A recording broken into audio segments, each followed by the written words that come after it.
Jaya Radha Madhava Kunda Vihari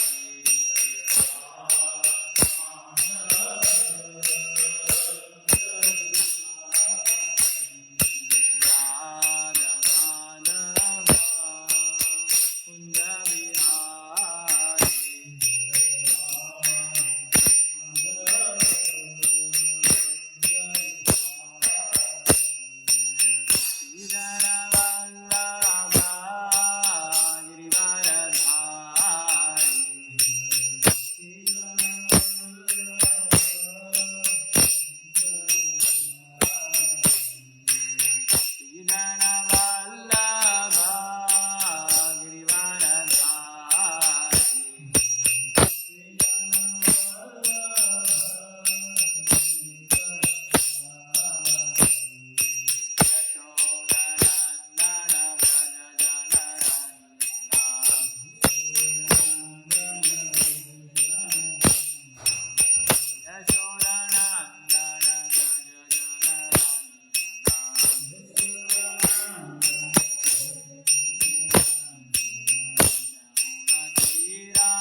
Vishnupada Paramahamsa Parivrajakacharya Ashtottara Shata Shri Shrimadbhagavatam Divine Grace Abhijanaranvinda Bhaktivedanta Swami Srila Prabhupada Ki Jai Om Vishnupada Paramahamsa Parivrajakacharya Ashtottara Shata Shri Shrimadbhagavatam Divine Grace Bhakti Siddhanta Saraswati Thakur Goswami Maharaj Prabhupada Ki Ananda Koti Vaishnava Vrinda Ki Namacharya Shri Haridas Thakur Ki Prem Sekal Shri Krishna Chaitanya Prabhu Nityananda Shri Advaita Gadadhara Shivasati Gaura Bhakta Vrinda Ki Hare Krishna Mahamantra Ki Grantharaj Shrimadbhagavatam Ki Hare Krishna.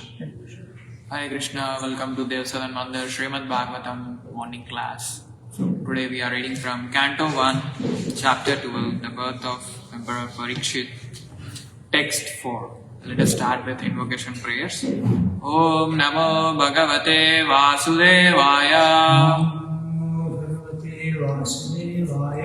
Om Namo Bhagavate Vasudevaya. Om Namo Bhagavate Vasudevaya. Narayanam Namaskrityam Naram Chaiva Narottamam Devim Saraswatim Vyasam Tato Jayamudire Nashtaprayeshu Abhadreshu Nityam Bhagavata Sevaya Bhagavati Uttama Sloke Bhaktir Bhavati Naistiki Krishnaya Vasudevaya Devaki Nandanaya Cha Nanda Gopal Kumaraya Govindaya Namo Namaha. Hare Krishna.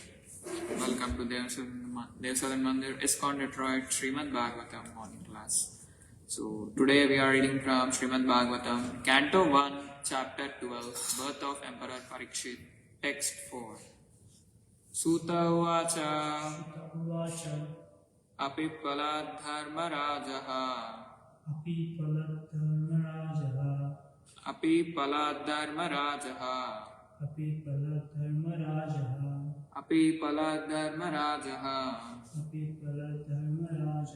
Pitruvadranjayan Praja Pitruvadranjayan Praja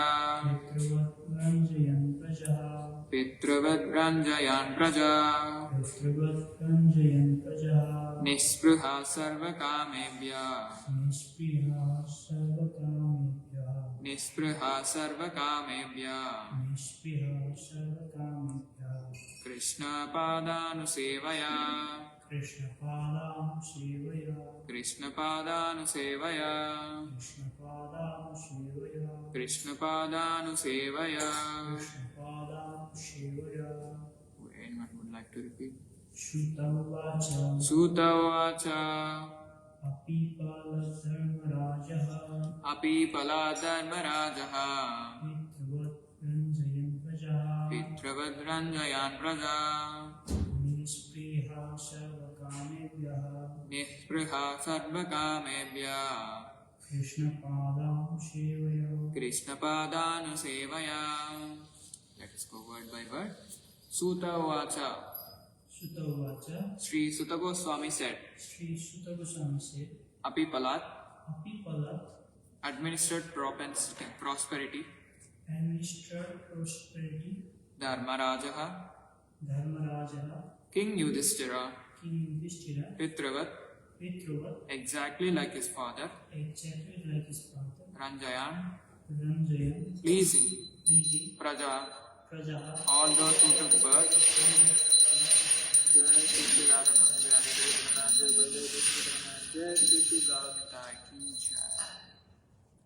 Nispruha without personal ambition, Sarva all, Kamebhya from sense gratification, Krishna Pada the lotus feet of Lord Sri Krishna, Anusevaya by dint of rendering continuous service.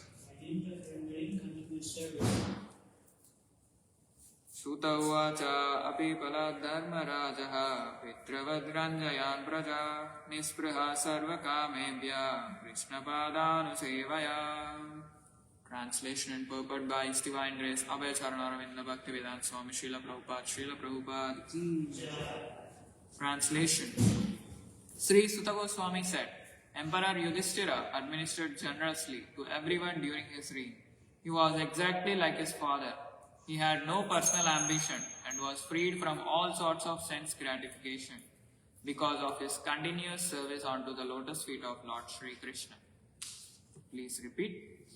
Sri Suta Goswami said, Emperor Yudhishthira administered generously to everyone during his reign. He was exactly like his father. He had no personal ambition and was freed from all sorts of sense gratification because of his continuous service onto the lotus feet of Lord Sri Krishna. Purport. As mentioned in our introduction, there is a need for the signs of Krishna in human society for all the suffering humanity of the world. And we simply request the leading personalities of all nations to take to the signs of Krishna for their own good, for the good of the society, and for the good of all the people of the world. So it is confirmed herein by the example of Maharaja Yudhishthira, the personality of goodness. In India, the people hanker after Ramarajya because the personality of Godhead was the ideal king, and all other kings or emperors in India control the destiny of the world for the prosperity of every living being who took birth on the earth. Here in the word Praja is significant. The etymological import of the word is that which is born. On the earth, there are many species of life, from the aquatics up to the perfect human beings, and all are known as Prajas. Lord Brahma, the creator of this particular universe, is known as the Prajapati because he is the grandfather of all who have taken birth. Thus, Praja is used in a broader sense than it is now used. The king represents all living beings, the aquatics, plants, trees, reptiles, birds, animals and man. Every one of them is a part and parcel of the Supreme Lord. Bhagavad Gita 14.4. And the king, being the representative of the Supreme Lord, is duty bound to give proper protection to every one of them. This is not the case with the presidents and dictators of this demoralized system of administration, where the lower animals are given no protection, while the higher animals are given so-called protection. But this is a great science which can be learned only by one who knows the science of Krishna. By knowing the science of Krishna, one can become the most perfect man in the world. And unless one has knowledge in this science, all qualifications and doctorate diplomas acquired by academic education are spoiled and useless. Maharaja Yudhishthira knew the science of Krishna very well, for it is stated here that by continuous cultivation of this science or by continuous devotional service to Lord Krishna, he acquired the qualification of administering the state. The father is sometimes seemingly cruel to the son, but that does not mean that father has lost the qualification to be a father. A father-in-law is always a father because he always has the good of the son at heart. The father wants every one of his sons to become a better man than himself. Therefore, a king like Yudhishthira, Maharaja Yudhishthira, who was the personality of goodness, wanted everyone under his administration, especially human beings who have better developed consciousness, to become devotees of Lord Krishna, so that everyone can become free from the trifles of material existence. His motto of administration was all good for the citizens, for as personified goodness he knew perfectly well what is actually good for them. He conducted the administration on that principle, and not on the Rakshasi demoniac principle of sense gratification. As an ideal king, he had no personal ambition. and there was no place for sense gratification, because all his senses at all times were engaged in the loving service of the Supreme Lord, which includes the partial service to the living beings who form the parts and parcels of the complete whole. Those who are busy rendering service to the parts and parcels, living aside the whole, only spoil time and energy, as one does when watering the leaves of tree without watering the root. If water is poured on the root, the leaves are enlivened perfectly and automatically. But if water is poured on the leaves only, the whole energy is spoiled. Maharaja Yudhishthira therefore was constantly engaged in the service of the Lord. And thus the parts and parcels of the Lord, the living beings, under his careful administration, were perfectly attended with all comforts in this life and all progress in the next. That is the way of perfect management of state administration. Om Ajnanatimirandasya Jnananjanashalakaya Chakshurunmilitam Yena Tasmai Shri Gurave Namaha Shri Chaitanya Manobishtam Stapitam Yena Bhutale Swayam Rupa Kadamahyam Dadati Swapadantikam Vandeham Shri Gurum Shri Yuta Padakamalam Shri Gurur Vaishnavamshta Shri Rupam Sagrajatam Sagana Raghunathanvitam Tam Sajivam Sadvaitam Savadutam Parijana Saitam Krishna Chaitanya Devam Shri Radha Krishna Padan Sagana Lalita Shri Vishakanvitam Sa He Krishna Karuna Sindhu Dinabandho Jagatpate Upesha Gopika Kanta Radha Kanta Namostute Tapta Kanchana Gaurangi Radhe Vrindavaneshwari Vrishabhanu Sute Devi Pranamami Haripriye Vancha Kalpatarubhyascha Krupa Sindhubhyaiva Cha Patitanam Pavanebhyo Vaishnavebhyo Namo Namaha Namo Vishnu Padaya Krishna Presthaya Bhutale Srimate Bhaktivedanta Swami Niti Namine Namaste Saraswate Deve Gauravani Pracharine Nirvisesha Shunyavadi Paschatya Deshatarine Jai Shri Krishna Chaitanya Prabhu Nityananda Shri Advaita Gadadhara Srivasadi Gaura Bhakta Vrinda Hare Krishna Krishna Krishna Hare Hare Hare Rama Rama Rama Hare Hare.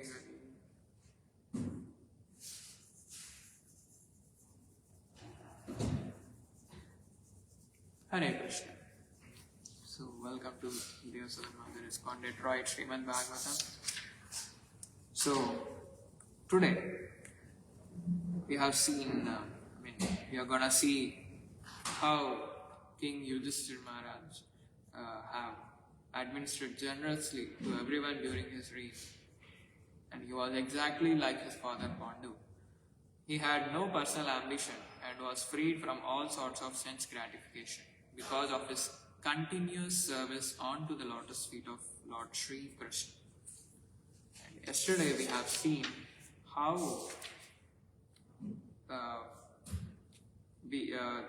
all the rishis assembled in Naimisharanya respectfully wanted to hear from Maharaj Parikshit, like to whom Sukadeva Goswami imparted transcendental knowledge. So they were asking Sutta Goswami, the all sages were asking Sutta Goswami to reveal the knowledge that was being revealed to Maharaja Parikshit by Sukadeva Goswami. So, and also we have seen the importance of hearing and also 9 process of devotional service yesterday. So today we gonna see how the ruling of Maharaja Yudhishthira during this period, and before Maharaja Parikshit, Maharaja Yudhishthira ruled over the kingdom of Hastinapur, and how well he has administered. And today we gotta see that.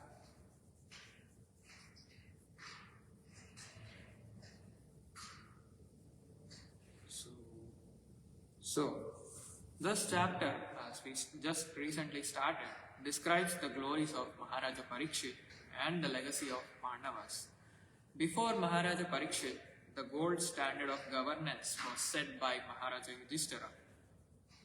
And Sutta Goswami is answering the sages who are very eager to hear how the King Yudhishthira has ruled and what was the knowledge that was being imparted to Maharaja Parikshit from Sukadeva Goswami.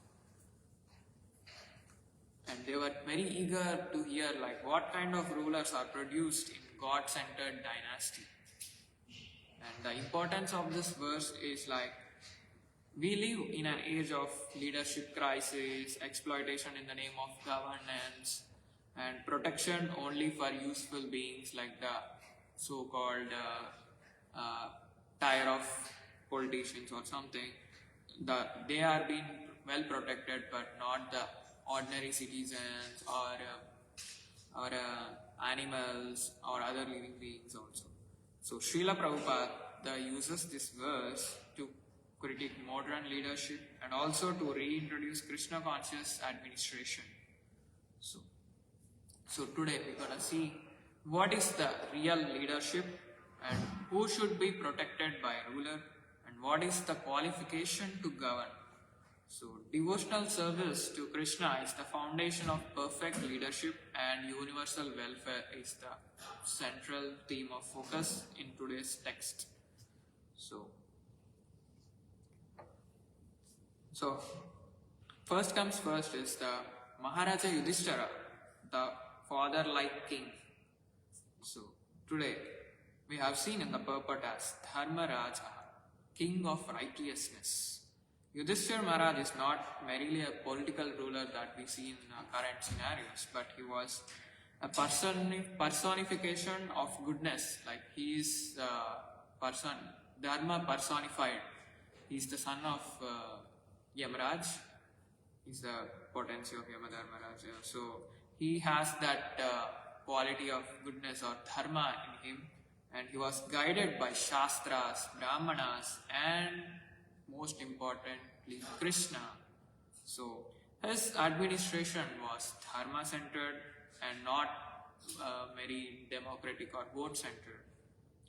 And in many references we have seen in previous chapters, like in prayers of Bhishmadev, while he was leaving his body, he glorifies King Yudhishthira's righteousness nature. And we all know how righteous he was, even though he was being cheated, but he has no tendency to cheat others.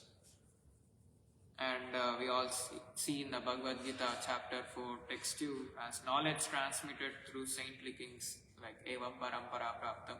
It's coming from disciplic succession, and the saintly kings understood in that way.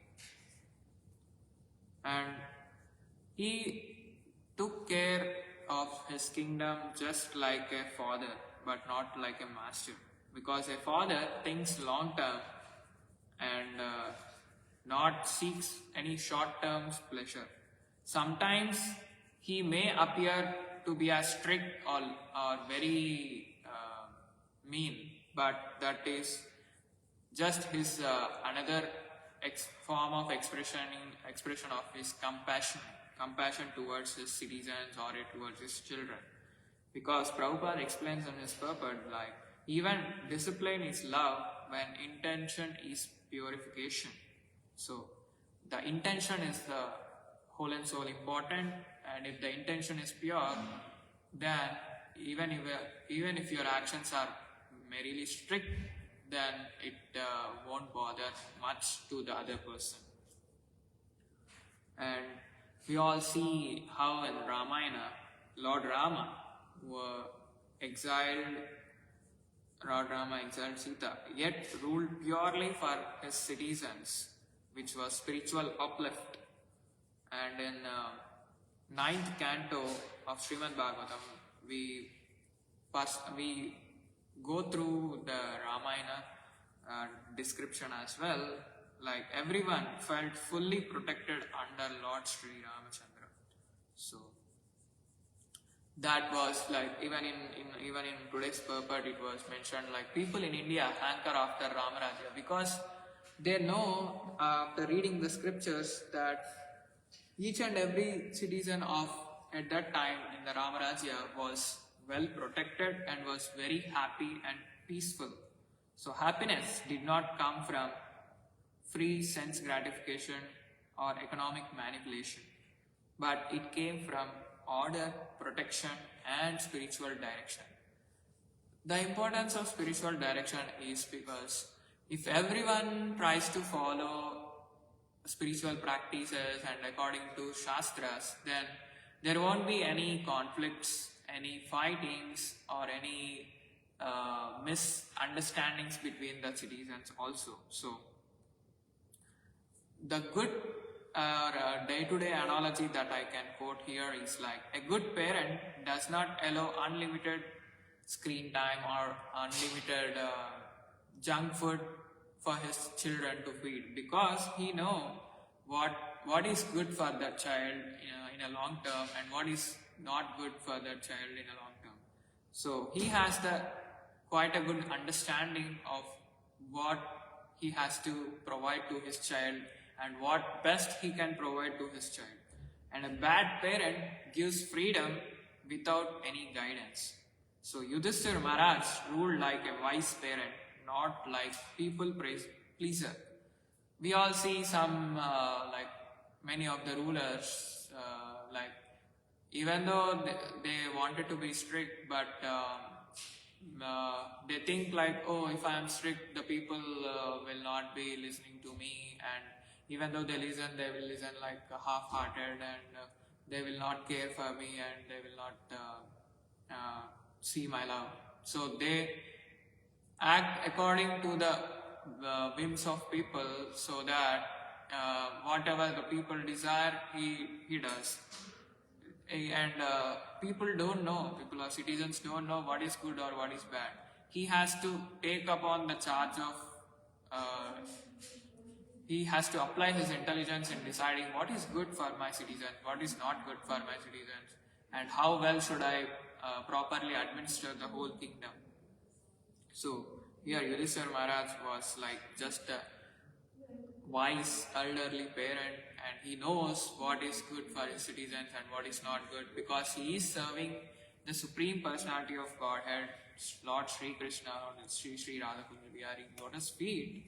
So he knew that he was in perfect meditation in that, and whenever or whoever is in perfect meditation or service in the Lord, Supreme Lord Sri Radha-Kunja Bihari, then he knows he can apply his intelligence in a right way, and he administers his kingdom in a very proper and a smooth manner.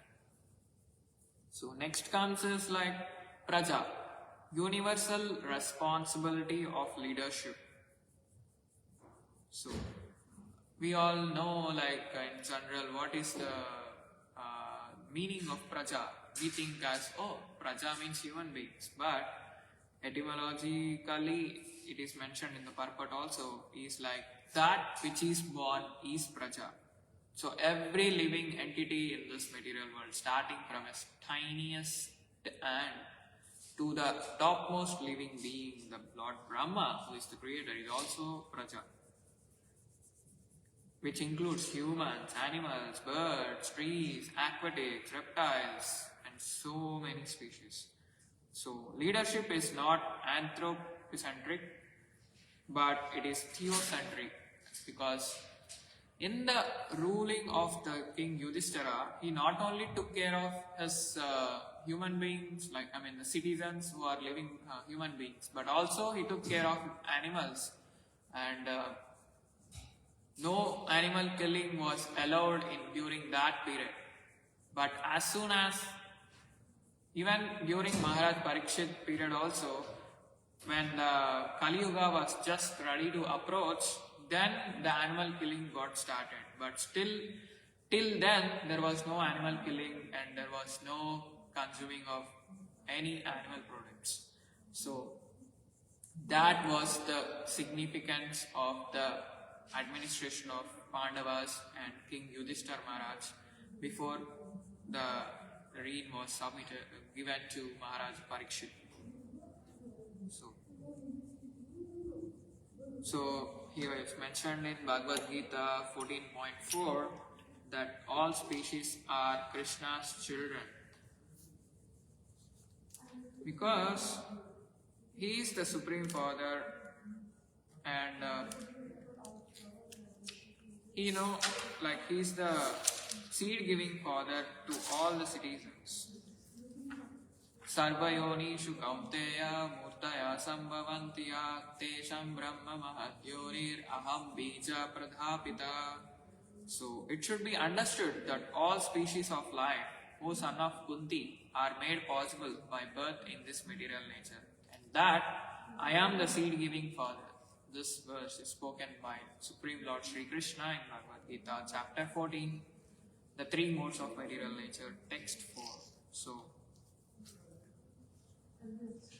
So here it's clearly evident that all living entities in this material world and spiritual world, in everything, are the parts and parcels of Krishna and are children of Krishna. So when we see a children of a father or in a family, two children are there, then those two children were given equal importance, because if one is given more importance or highly protected and the other is neglected, or even there is a clash between the two children, so it is not quite appropriate and it is not pleasing to the father. So if we try to engage in fightings with other living entities, or if we try to conflict with others, then it is not the pleasing thing to Supreme Lord Sri Krishna, because each and every one of us is a part and parcel of Krishna only. So that understanding comes from the fundamental understanding that we are the soul and we are not this body. And just as Krishna maintains all living beings, the king must also ensure the balanced protection for all the living beings in his kingdom. And when compared to modern systems, it protects humans selectively. Even in the human's case, the high rank protection is given to certain group of people, and thus also in turn exploits animals openly. Now animal slaughtering is very open nowadays. It's widely going on, which is not even acceptable and it is not even pleasing to Krishna. And Prabhupada calls this as demoralized administration, because true protection means not harming lower species. It is the creating a sattvic environment within each and every community. Because if cows are being protected, then it is a foundation for our prosperity, because Mother Cow is being worshipped by all the devotees, and even Supreme Lord Sri Krishna himself in his childhood pastimes, he has shown us how important are the cows for him and for all of us. He personally took care of them, and daily he used to take them for grazing, and he used to engage all his daily activities with the cows. And he is also called as Govinda. He is the protector of senses, and he is also protector of cows. So Go means cow.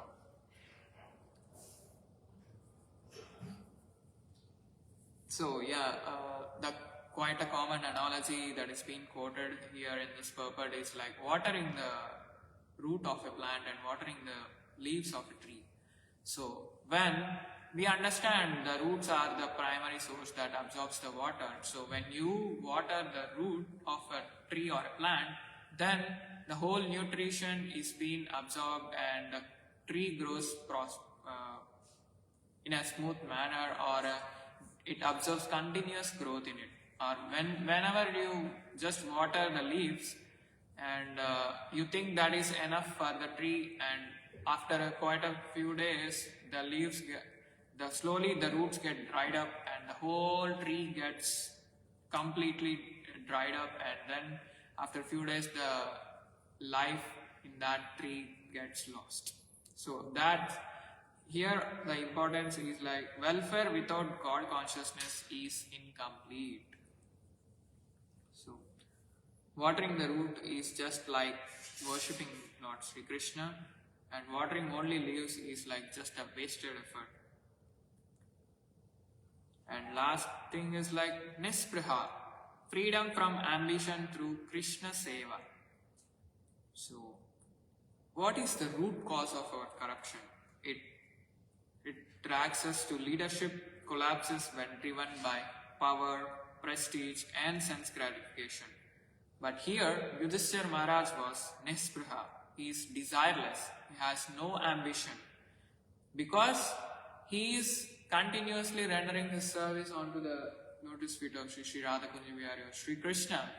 So, whoever is serving the lotus feet of Lord Shri Krishna, then they have no other ambition but just to continue his or her service onto the lotus feet of Lord Shri Radha Kunja Vihari. So, even in Bhagavad Gita chapter 2, sloka 71, it states like, one who gives up desires attains peace. So, we may have question like, so how Yudhishthira Maharaj he became desireless? It's not just by repression, it's by continuous rendering of service onto the lotus feet of Shri Radha Kunja Vihari or Shri Krishna. So when our senses are fully engaged, there is no room for exploitation or no room for sense gratification.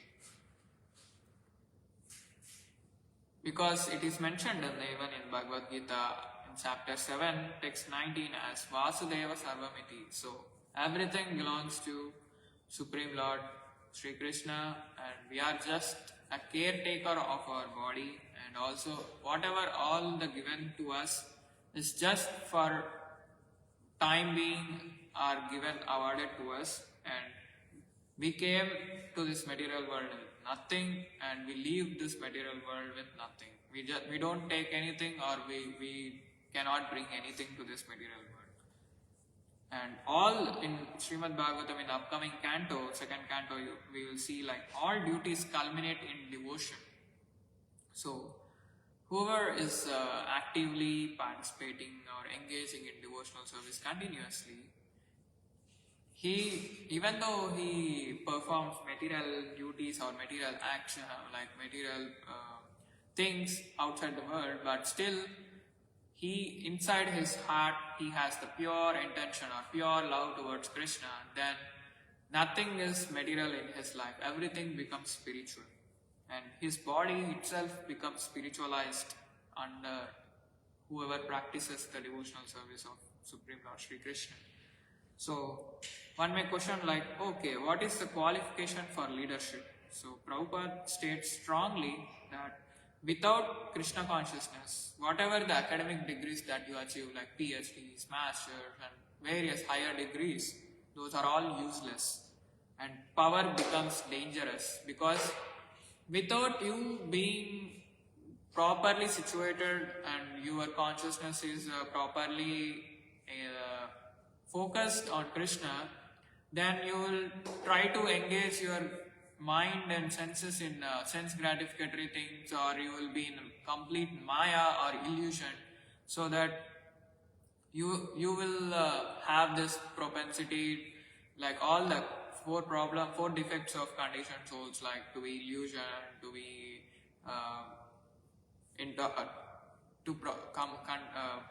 propensity to cheat others, to commit mistakes, and also having imperfect senses.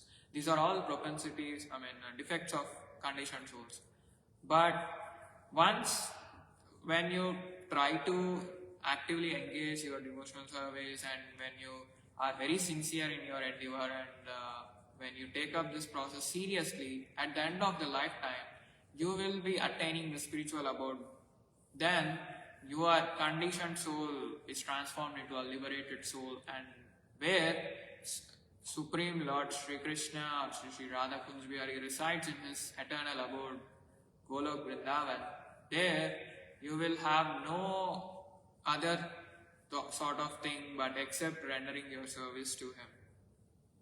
So, the true qualification is like having bhakti along with the responsibility in your heart. That's the true qualification for the leadership. So, a day-to-day analogy that I can quote in this regard is like an unplugged phone cannot get charged. So similarly, a leader who is disconnected from Krishna cannot uplift the society. So it is quite an essential thing that leaders in the society have to take the process of Krishna consciousness, because by they following the Krishna consciousness in a strong or systematic manner, or taking that in a very serious concern, then each and every citizen or individual who is taking the inspiration from the leaders will also try to follow that. Because even when we see in Ekadashi stories as well, many kings in various kingdoms have fasted for Ekadashi. So also the kingdom, the citizens in the kingdom also fasted, because that was the rules and regulations that are being followed in that kingdom in the ancient period. Because if king orders something, then each and every citizen has to follow it. But now the scenario is quite different. The leaders themselves are not that properly engaged in Krishna consciousness. They don't know what is good or what is bad. So how can they instruct upon some innocent people or common middle class, common group of people to do this, to do that? So that's why there is a lot of chaos and conflicts in current society. So I would like to conclude today's text by just revealing few things upon Maharaj Yudhishthira. Shows here leadership rooted in goodness and responsibility is present towards all living beings, not only human beings especially, but also towards every living being in that kingdom. And freedom from ambition comes through devotional service. And the science of Krishna is not optional, but it is essential or mandatory in the current society for the leadership. And some of the key takeaways in this verse is like, real leadership is service. It's not dominance. Service is the selfless thing, and you don't desire something in return. When we even consider service to Supreme Lord Shri Krishna, we try to do the thing which is pleasing to Krishna out of our love and out of our heart. So then Krishna or Supreme Lord Shri Radha Kunj Bihari sees our sincerity and loving heart, and then he reciprocates his love towards us. Protection must extend to all prajas, to all the living beings. And devotion to Krishna purifies the power and has even more efficient leadership quality as well. So welfare succeeds only when Krishna is at the center, or Krishna-centric practices are more welfare ensured. So, and also the watering the root, but don't fight over the leaves, because the fundamental thing is to understand is like God consciousness and make our life God-centric or Krishna-centric. So, yeah, I would like to conclude today's verse by this. If you have any questions, comments, and please forgive if I misspoke anything. Yeah. Very wonderful. It was nice to hear glories of Maharaj Yudhishthira and how he was connected with Supreme. So under his rulership, everything was smooth, and how he acted as a father of every living being. It is explained.